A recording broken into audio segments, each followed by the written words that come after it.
అందుకనే మా నాన్నకి ఎటువంటి ఏమన్నా జరిగితే మాత్రం నేను ఒప్పుకునేది లేదు. ఎందుకంటే రోహిన్ రెడ్డి సీఎం ఆఫీస్ నుంచి డైరెక్ట్ గా వచ్చి ఆయన ఆఫీస్ లో కూర్చొని సుమంత్ని పిలుచుకున్నాడు.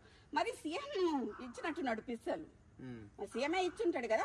ఇక్కడ నుంచి ఇక్కడికి వచ్చింది అని అంటే పిస్తలు సీఎంఏ ఇచ్చుంటాడు కదా. మరి మా నాన్న పేరు తీసిండు అనుకోండి, ఈజ్ ఏ రిఫార్మ్డ్ నక్సలైట్ అండి. My father is a reform naxalite, left ideology ఉన్నాడు.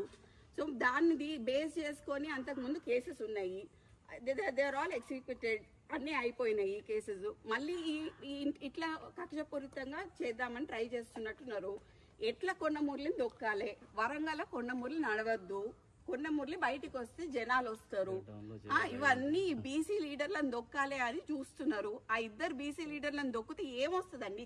మా నాన్న దీంట్లో మా నాన్నని గాని మా అమ్మని గాని మా ఇప్పుడు సుమంత్ అనే అతన్ని గాని, అతను మా ఫ్యామిలీ మెంబరు, వాడికి గానీ ఏమైనా హాని జరిగితే మాత్రం తీవ్ర పరిణామాలు ఎదుర్కోవాల్సి వస్తుంది గవర్నమెంట్.